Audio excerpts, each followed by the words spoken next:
Assalamualaikum warahmatullahi wabarakatuh. Hai guys, pada kali ini kita akan membahas tentang teori intertekstual.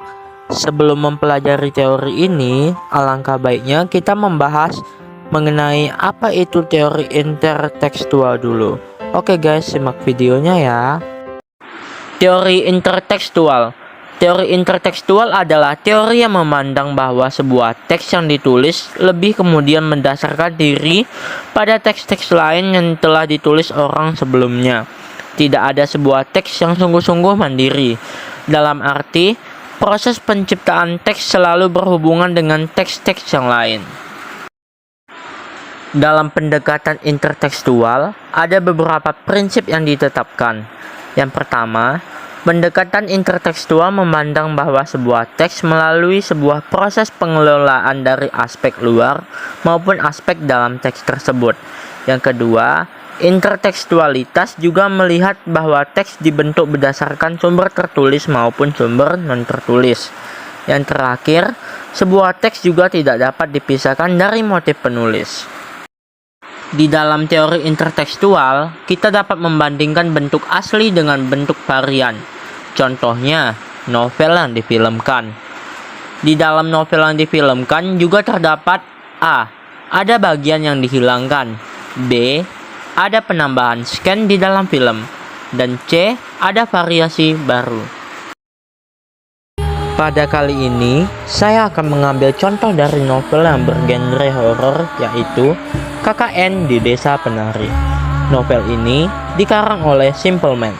Sebelum dijadikan novel, pada awalnya cerita KKN di Desa Penari ini diadaptasi dari salah satu cerita horor yang telah viral di Twitter pada tahun 2019 yang lalu. Kemudian, barulah cerita ini dinovelkan hingga akhirnya difilmkan. Di sini, saya akan menceritakan siapa saja tokoh yang ada di dalam cerita tersebut. Ada 6 orang mahasiswa dan mahasiswi, yaitu Nur, Widya, Ayu, Bima, Anton, dan Wahyu. Selanjutnya, ada Badarawuhi, yaitu hantu utama di Desa Penari, Mbah Buyut, yaitu sesepuh di Desa Penari.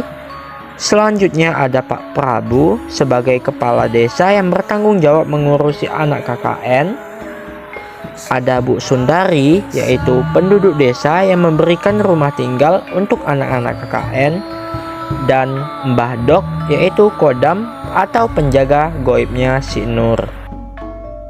Cerita ini diambil dari sebuah kisah nyata sekelompok mahasiswa yang tengah melakukan program KKN di Desa Penari.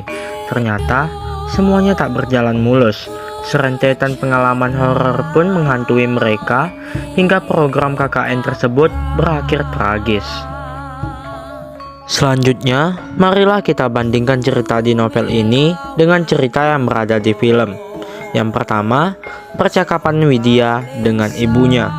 Di novel, adegan awal adalah percakapan Widya meminta izin untuk melakukan KKN di desa X. Gak ono nggon liya, lapa kudu engkok kotabe, engkok gunung gone alas tuk ra umum digone gawe menungso. Rasane ibu gak enak to, Nduk. Tetapi di dalam film adegan Widya yang meminta izin KKN tidak ditampilkan. Seharusnya di dalam film adegan ini ditampilkan. Yang kedua, Bu Sundari meletakkan sesajen. Momen Bu Sundari meletakkan sesajen merupakan salah satu adegan tambahan yang tidak ada di dalam thread cerita Simple Man. Pada suatu pagi, Bu Sundari sedang meletakkan sesajen di sebuah bangunan mirip candi. Ia juga tak lupa membakarnya. Ternyata, adegan ini dimasukkan sebagai detail tambahan yang menjelaskan mengapa ada banyak sesajen di desa dan juga untuk menambahkan kesan mistis desa tersebut.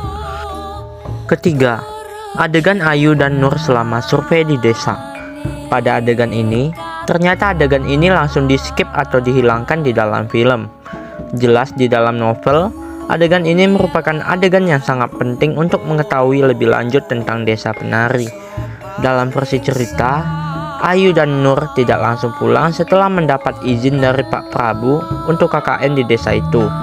Mereka berkeliling terlebih dahulu untuk survei lokasi desa, tetapi adegan ini dihilangkan.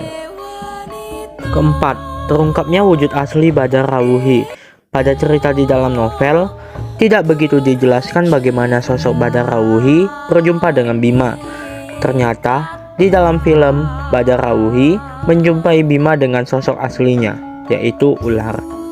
Demikian video singkat tentang teori intertekstual yang dapat saya jelaskan.